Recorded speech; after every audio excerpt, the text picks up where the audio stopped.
سکے پوری دنیا کی پوری زمین کے سامنے جو ایک سکے کا ریشیو ہے وہ ریشیو بھی زمین کا نہیں نکلے گا اس کائنات کے اندر، اس زمین کا۔ اسی کو ہم بہت بڑی دنیا سمجھتے ہیں اور بہت بڑی دنیا سمجھ کے اسی میں پریشان ہو جاتے ہیں کہ اتنی بڑی زمین اتنا دور، غوث اعظم بغداد میں رہ کر اتنا دور کیسے دیکھ لیتے ہیں؟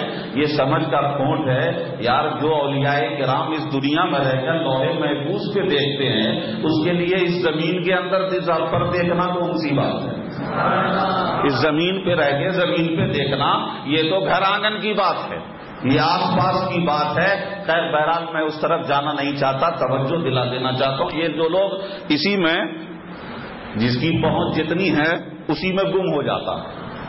میں بتانا یہ چاہتا ہوں کہ ذرا غور کریں انسانوں کی توانائیوں، صلاحیتیں، ان کے دماغ، ان کے ذہن، اس کے جسم، اس کے قلب کی صلاحیتیں، اس کے بعد چھالوں کی، پتھروں کی، دریا کے جانوروں کی اور پھر اوپر سیاروں کی، یہ ساری چیزوں کی اپنی اپنا الگ الگ ظہور، الگ الگ وجود، الگ الگ توانائیاں، الگ الگ انرجیز ہیں۔ اور رب فرماتا ہے رب العالمین، تمام تعریف اس اللہ کے لیے ہے جو سارے عالم کو ہر طرح سے پروان چڑھا رہا ہے، پروان چڑھا رہا ہے۔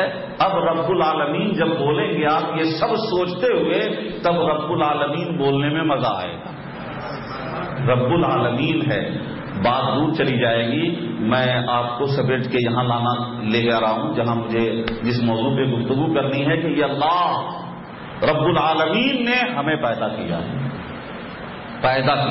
ہمارے جسم کو بھی پروان چڑھانے والا وہی ہے، ہماری روح، ہماری اندر کی توانائیوں کو، صلاحیتوں کو، ہماری خصوصیات کو پروان چڑھانے والا بھی وہی ہے۔ جب وہی پیدا کرنے والا، وہی ہماری ظاہر اور باطن دونوں کو پروان چڑھانے والا ہے، تو وہی بہتر جانتا ہے کہ یہ انسٹرومنٹ، یہ ایک حصہ ہے کائنات کا، دنیا کا ایک انسان، یہ اس کا کیسے رہنا بہتر ہے، یہ وہی بتا سکتا ہے جس نے اسے پیدا کیا ہے، جس نے اسے بنایا ہے۔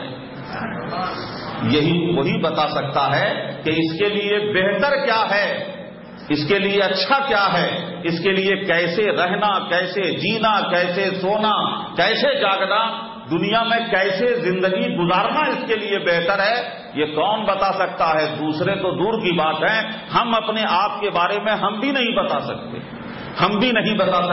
اس لیے کہ ہم خود اپنی حقیقت سے واقف نہیں، ہم خود اپنے آپ کو پروان چڑھانے کے لائق نہیں ہیں۔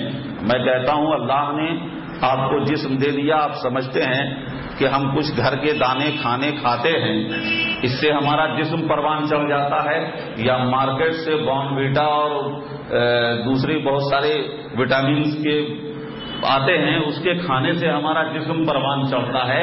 میرے پیارے، میں کہوں اللہ نے اپنی حکمت کے تحت کسی کو دیوانہ پاگل بنا دیا ہے، ذرا بورن ویٹا کا پورا پیک لا کے اسے آپ کھلاتے رہو اور ذرا اس کی عقل کو پروان چڑھا کے بتا دو، جاؤ ذرا اس کی صلاحیتوں کو بڑھا کے بتا دو، کبھی نہیں کر سکتے۔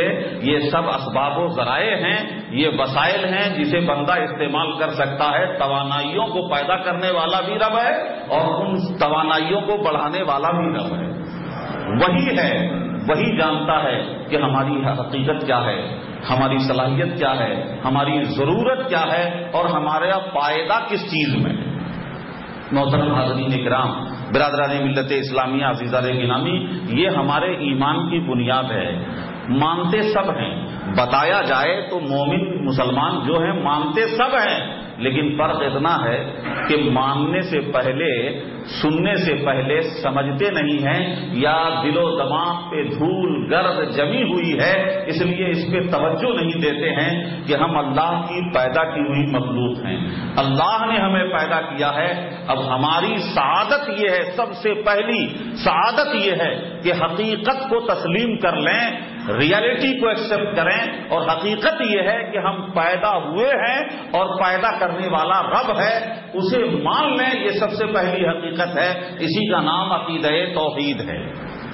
عقیدہ توحید ہے۔ ہمارے یہاں کوئی چیز آستھا کی بنیاد پہ نہیں مانی جاتی، حقیقت کی بنیاد پہ مانی جاتی ہے۔ ریالٹی کو ماننا اسلام ہے، حقیقت کو ماننے کا نام دین اسلام ہے. صرف بنا لیا تو بنانے کی بنیاد پر مانتے چلنے کا نام یہ اسلام نہیں ہے, یہ دین نہیں ہے. حقیقت کو ماننے کا نام اسلام ہے. اللہ نے ہمیں پیدا کیا ہے, اللہ کو ماننا ہے. اب ہمیں اللہ نے پیدا کیا ہے تو اب اللہ ہی بتائے گا کہ ہمارے لیے صحیح کیا ہے, غلط کیا ہے, ہمارے لیے فائدہ کیا ہے, نقصان کیا ہے, بہتر کیا ہے اور برا کیا ہے, یہ اللہ ہی بتائے گا. اور اللہ بتائے گا, اسی بتانے کے لیے, اسی چیز کو ڈیٹیل میں تفصیل سے بتانے کے لیے اور اسے پریکٹیکل عملی شکل میں نمونہ بنا کر دینے کے لیے اللہ نے نبیوں اور رسولوں کو بھیجا ہے. نبیوں اور رسولوں کو بھیجا, اور ان رسولوں اور نبیوں کے سلسلے کی آخری کڑی کا نام اور مکمل کڑی کا نام, کامل پیغمبر کا نام محمد الرسول اللہ صلی اللہ علیہ وآلہ وسلم. اتنی سی بات ہے. اب اللہ ہر ایک سے کلام نہیں فرماتا, اللہ ہر ایک کو الگ الگ ہدایت نہیں دیتا, بلکہ اللہ فرماتا ہے اس کی شان یہ نہیں ہے کہ وہ ہر کے بندوں سے بات کرے. مخلوق اللہ کی شان نہیں اور بندوں کی تاب نہیں, اللہ کی شان نہیں اور بندوں کی تاب نہیں کہ بندے ہر بندے سے بات کر لے اور بندہ سنبھال لے. بندہ سنبھال لے یہ ہر بندے کی تاب نہیں. وہ بندوں میں بندے ہیں کچھ جنہیں اللہ نے نبی بنایا ہے, اللہ انہی سے کلام فرماتا ہے, انہی سے کلام فرماتا ہے, انہی پہ وحی بھیجتا ہے. اور اس بندوں پر جنہیں اللہ نے منتخب فرمایا ہے اپنی وحی کے لیے, اپنی ہدایت کے لیے اور کلام کے لیے, ان بندوں میں کامل ترین بندے کا نام محمد الرسول اللہ صلی اللہ علیہ وآلہ وسلم ہے.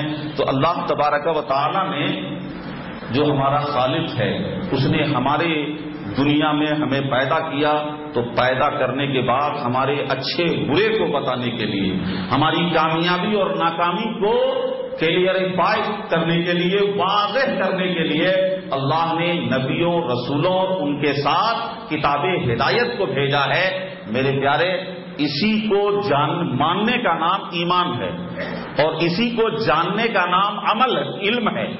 اسی کو ماننے کا نام ایمان ہے, اور اسی کو جاننے کا نام علم ہے, اور اسی کو جان کر پریکٹیکل لائف میں اپلائی کرنے کا نام عمل ہے. اسی کا نام عمل ہے. مان لیا یہ ایمان ہے, جان لیا تفصیل سے علم ہے, اور علم کے بعد ماننا ہوتا ہے. ماننا پہلے نہیں ہوتا, پہلے جاننا ہوتا ہے. جانیں گے تو مانیں گے, اور ماننے کے بعد کچھ چیزیں, ہر بات عمل کی ہے لیکن عمل کی سطح الگ الگ ہوتی ہے. کچھ چیز جسمانی عمل کی ہے اور کچھ چیزیں قلبی عمل کی ہے. وہ بھی عمل ہے, ہم اسے عام طور پہ عمل نہیں کہتے. جیسے کہا جائے کہ بغض نہ رکھو, دل صاف رکھو, حسد نہ کرو. یہ حسد کہاں سے ہوتا ہے؟ دل میں نا. بغض اور کینہ کہاں ہوتا ہے؟ دل میں ہوتا ہے. یہ پریکٹیکل میں فزیکل ورک نہیں ہے, فزیکل ایکشنز نہیں ہے, یہ عمل نہیں ہے, ظاہر میں عمل نہیں دکھتا ہے, ورنہ یہ بھی عمل ہے. فرق اتنا ہے کہ نماز پڑھنا جسمانی عمل ہے اور دل صاف کرنا یہ قلبی عمل ہے, یہ دل کا عمل ہے. تو یہ اللہ کے رسول صلی اللہ علیہ وسلم نے جو بھی ہدایت اور پیغام اللہ کی طرف سے قول میں, زبانی ارشادات کے ذریعے جو بھی ہدایات دی ہیں اور جو کچھ بھی عمل کر کے دکھایا ہے, وہ سارے کو ماننا یہ ہمارا عقیدہ ہے. جان لیں یہ علم ہے, مان لیں یہ عقیدہ ہے, اور اسی کو جسمانی کو جسم سے عمل کرنا اور قلبی کو قلب سے عمل کرنا, اسی کا نام عمل ہے. کچھ لوگ جسمانی عمل کو یہ سمجھتے ہیں کچھ جسمانی اعمال ہیں, نماز, روزہ, یہ سارے جسمانی اعمال ہیں. تسبیح پڑھنا, تلاوت کرنا, یہ زبان سے تلاوت کرتے ہیں, نماز پڑھتے ہیں, روزہ رکھتے ہیں, صرف اسی کو عمل سمجھتے ہیں. میرے پیارے, عمل حقیقت میں دل کا عمل ہے. دونوں جملے ذہن میں رکھیے گا ورنہ دھوکہ ہو جائے گا. عمل حقیقت میں دل کا عمل ہے, لیکن دل کے عمل کی دلیل ظاہر کا عمل ہے.